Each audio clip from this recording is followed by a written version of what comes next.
Off the southern coast of the island of Guadeloupe are a group of small islands most people have probably never heard of, even people from the Caribbean.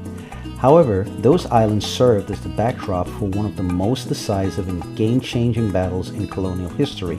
But before we get to those islands and that battle, we need to travel back centuries before that event to gain some historical context. In 1492, two major events took place on the Iberian Peninsula, the location of the nations we know today as Spain and Portugal. In that year, after centuries-long series of battles, local Christian states were finally able to drive out the Muslim Moors from the peninsula, bringing to an end some 700 years of Muslim domination of the area. The momentous event became known as the Reconquista, or the Reconquest.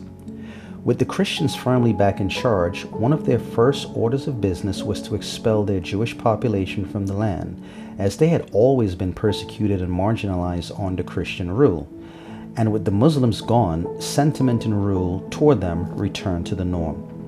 One place many of these Jews fled to was what would become the Netherlands, which at the time was under Spanish control.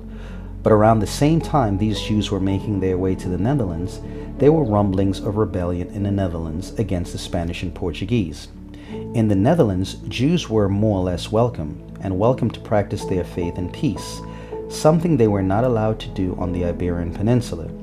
They were mostly welcome in the city of Amsterdam, as other Dutch cities were not too sold on them.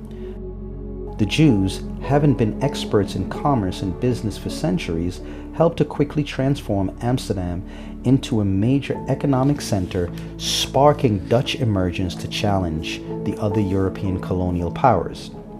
In 1566, the Dutch went into full revolt against the Spanish crown, starting what would become known as the 80 Years' War. By 1572, they broke away and formed the independent Dutch Republic. Fueled by Jewish financiers in Amsterdam, the Dutch began to take to the seas in search of lands to conquer and colonize. One place they muscled in on was Portuguese Brazil, specifically the coastal city of Recife, which they wrested from Portuguese control in 1630 and renamed New Holland. During their near 25-year control of that city, pioneering Jews dominated the commerce scene, engaging in sugar production and importation of enslaved Africans.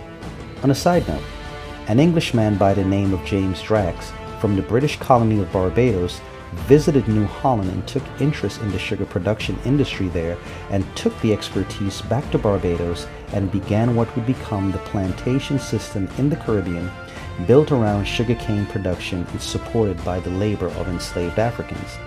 In 1654, the Portuguese rose up and took back Recife and expelled the Dutch from the area. Some fled to Dutch-controlled Guyana, today's Guyana and Suriname, while others fled to New Amsterdam, today's New York City, Curaçao, and St. Eustatius, which were all Dutch possessions at the time. Jews set up a network between all these Dutch possessions, and St. Eustatius, as small and relatively unknown as it is today, became a critical location that provided assistance to the American rebels during the American Revolution against England. By this time also, not only was England at war with her rebel colonies in the Americas, she was also at war with the Dutch. And while not officially at war with France, that empire was actively working in the open to support the American rebels in an attempt to weaken British power.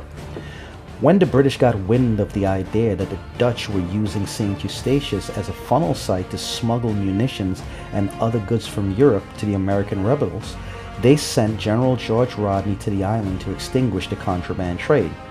So on January 3, 1781, Rodney arrived on the island from the south, while the American Revolution raged on the American mainland. He also dispatched part of his fleet to surveil the coast of Martinique to keep an eye on French fleets stationed on the island. Rodney took up the venture because he was heavily in debt and saw the opportunity to claim some glory and hopefully some wealth. Rodney proceeded to not just capture the island, but he also plundered and looted it.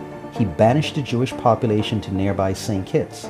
Some escaped to the Danish colony of St. Thomas, where they eventually founded one of the oldest synagogues in the Western Hemisphere. Rodney also confiscated their property, and it is said that he even took possessions from their persons and even the dead in their cemetery. The plunder was so great, Rodney called for his dispatch ships to come back to St. Eustatius to help load the wealth, a move that would prove regrettable. A mission that was supposed to take a few days or weeks turned into months. While Rodney was occupied with St. Eustatius, the French fleet out of Martinique, led by Comte de Grasse, quietly slipped past initial British surveillance, headed for Saint-Domingue, today's Haiti, which would then move on to Chesapeake Bay or Virginia. This was a critical oversight by Rodney, who had been busy sending treasure-laden ships back to England, as well as going back to England himself due to health issues and to refit his ships. He did leave some ships behind, however, headed by Rear Admiral Thomas Hood, to track the French fleet, but the French fleet ran a course outside the normal shipping lanes to avoid detection. Hood took a more direct route to Chesapeake Bay, arriving on August 25, 1781, but he arrived to find no French ships in the area and moved on to New York instead. The French fleet arrived a few days later on August 30th, providing support and reinforcement to General George Washington, leader of the American Continental Army. Admiral Hood, now finding out that the French fleet had arrived, returned back to the bay with backup, but compared to the French, the British ships were not in the best of shape and eventually were repelled by Comte de Grasse's French fleet. The naval victory over the British Navy forced the surrender of British Lieutenant General Charles Cornwallis to George Washington at the coastal town of Yorktown, effectively ending the American Revolution. Comte de Grasse eventually took his fleet back to the Caribbean, to the island of Martinique via Saint-Domingue. Plans were in the works with the Spanish to strike a death blow to the British in the Caribbean, notably taking the prized possession of Jamaica from the British. In the meantime, Comte de Grasse invaded and grabbed the island of St. Kitts from the British in the Battle of Brimstone Hill in February of 1782 before moving on to Martinique to the south. The following month, George Rodney, under much criticism and shame back in England for his critical miscalculation, which, in part, led to the British losing her American colonies, arrived back in the Caribbean theater, landing on the British colony of St. Lucia to the south of Martinique. He was aware of the French-Spanish attack plans on Jamaica. The French seemed to be aware of Rodney's presence to the south also, but seemed to figure they had a head start on him. But before the French departed Martinique on April 7, 1782, Rodney had already outfitted the ships with new technology, using copper sheathing on their hulls to increase speed. He then went on the pursuit of the French fleet, encountering them off the southern coast of the French colony of Guadeloupe, near some small islands known as Îles les Saints, or the Islands of the Saints, which also sits to the immediate northwest of the island of Dominica. The date was April 9, 1782. The naval battle that would ensue would become known to history as the Battle of the Saints, or the less used Battle of Dominica. This was Rodney's opportunity to rescue his reputation and exact some measure of revenge for his blunder the previous year. The battle ensued, and due to some fortunate turns, such as wind direction, the British fleet managed to break the French line and use a tactic called breaking the line, where the British ships managed to pass broadside in front of the French ships, taking away the French ability to fire from their broadsides. As the battle raged on for the next 4 days, the French fleet took a tremendous pounding, scattering the remaining ships and leading to the French surrender on April 13th. Incidentally, one of the British ships was captained by the younger brother of Charles Cornwallis, who had surrendered to George Washington at Yorktown, Virginia, just 6 months earlier. The French ships that escaped the carnage fled to Saint-Domingue, and all plans that were scheduled with the Spanish to conquer Jamaica were scratched, and thus England held on to her Caribbean colonies, preventing further loss of colonies in the Americas and establishing it as a dominant naval and colonial power in the region.